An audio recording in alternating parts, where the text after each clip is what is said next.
Good morning students, I am Prakash Soni from Kendriya Vidyalaya CRPF मुकामा घाट। आज मैं आपको बताऊंगा स्टिल लाइफ कॉम्पोजिशन। तो इसके अंदर हमें क्या करना होता है, हमें कुछ सामान लेने होते हैं जिसको हमें अपने सामने रखना होता है। उसके अंदर दो सामान या उससे ज़्यादा सामान हम रख सकते हैं। उसको एक अच्छे तरीके से रखना ही कॉम्पोजिशन कहलाती है, जिससे वह देखने में अट्रैक्टिव नजर आए।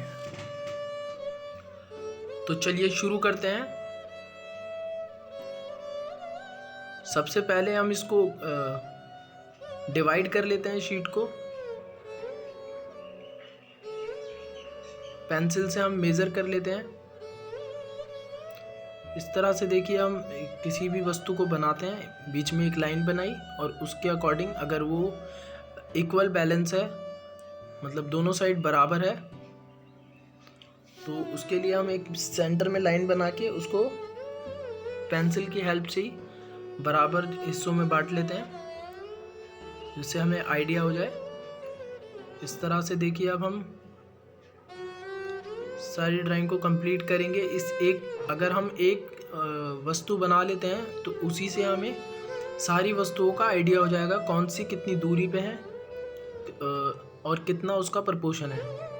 तो पहली जो ड्राइंग होगी, पहले एलिमेंट की हमारी जो ड्राइंग होगी, वो हमें बहुत अच्छे तरीके से करनी है।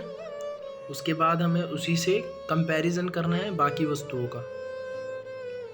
इस तरह से देखिए, जो मैंने आपको एक्सरसाइज बताई थी बेसिक ड्राइंग वाली, तो उसके अंदर सर्कल और फ्री हैंड स्केच कैसे करते हैं, लाइनों की प्रैक्टिस वगैरह बताई थी। तो ये देखिए, अब सारी चीज़ें इसके अंदर हम यूज़ कर रहे हैं। हम बिना किसी स्केल के सीधी लाइनें खींच रहे हैं, बिना किसी स्केल के हम ओवल बना रहे हैं और अन्य शेप बना रहे हैं। तो हमारी ड्राइंग कंप्लीट होने के बाद हम इसके अंदर शेडिंग करते हैं। शेडिंग करने का तरीका जो होता है कि हम धीरे धीरे आगे बढ़ते हैं, मतलब पहले हल्के हाथ से फोर्स लगाते हैं, लाइट शेड करते हैं, उसके बाद हम डार्क करते हैं उसको।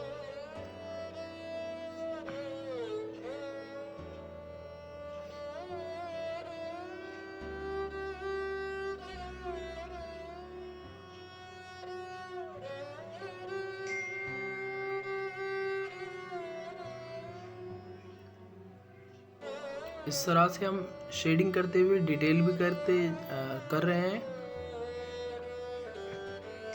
बहुत ही आराम से हम इसको कर रहे हैं। ये बहुत ही स्पीड में मैंने थोड़ा सा स्पीड मैंने कर दी इसके अंदर, नहीं तो वीडियो बहुत लंबी हो जाती।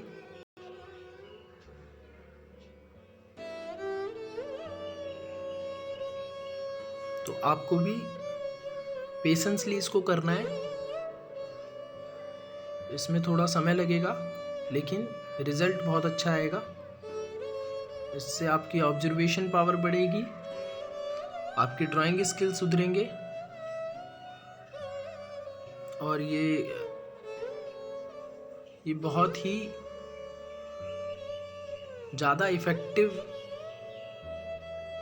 एक्सरसाइज होती है, जो आपकी ड्राइंग वगैरह को सुधारती है। ऐसा मैं पहले भी आपको बता चुका हूँ।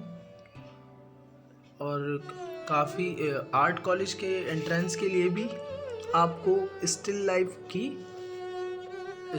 का ही प्रैक्टिकल होता है, क्योंकि ये बहुत नेसेसरी पार्ट होता है आर्ट का।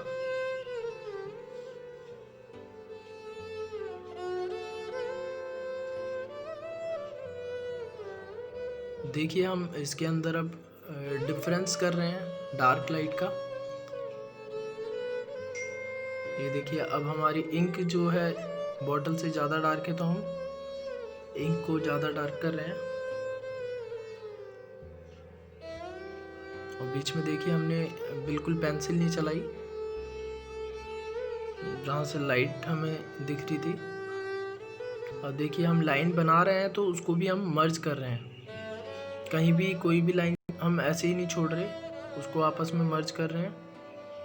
तो देखिए दो वस्तुओं के बीच में भी हम डिफरेंस दिखाएंगे और वो एक्चुअल में होता है। ये देखिए हम यहाँ पर डार्क कर देंगे, जो आगे की साइड हम मतलब जो पीछे हमारा जो इसका कैप है उसके साथ मिक्स कर देंगे उसको।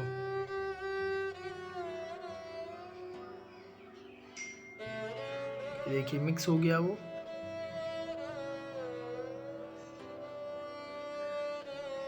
इस तरह से अब ये वाला जो हमारा एलिमेंट है ये लाइट है, तो इसके अंदर हम बहुत ही हल्के हाथ से उसके अंदर शेडिंग करेंगे। हम इसके अंदर पेंसिलों का भी यूज़ कर सकते हैं, 2B 4B 6B।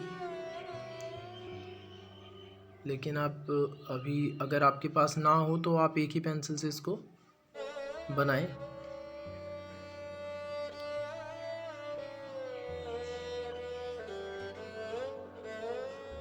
देखिए हम अब अगले एलिमेंट्स की तरफ जाते हैं। देखिए अब इसके अंदर भी हम इसकी ड्राइंग सुधार रहे हैं, मतलब फाइनल लाइन ले रहे हैं इसकी। तो इसको शेड कर देंगे और धीरे धीरे हम इसको डार्क कर देंगे जैसा हमें सामने दिख रहा है।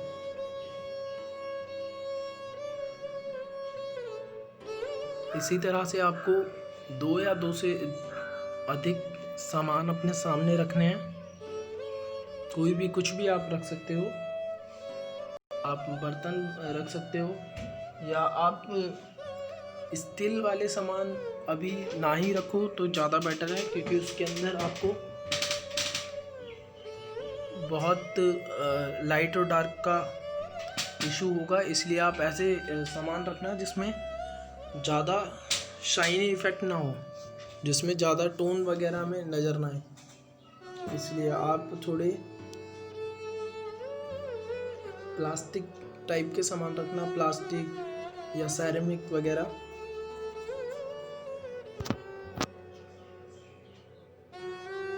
और आप कुछ भी मतलब आपके अकॉर्डिंग आप कुछ भी रख सकते हो। तो उसको ऑब्जर्व करके दोनों में डिफरेंस, चीज़ों में डिफरेंस नज़र आना चाहिए, और धीरे धीरे आपकी ड्राइंग और आपके स्किल वगैरह ज़रूर सुधरेंगे अगर आप रेगुलर प्रैक्टिस करेंगे इसकी। तो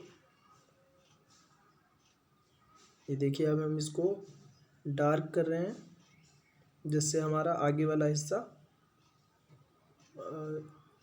थोड़ा बाहर प्रतीत हो दिखने में।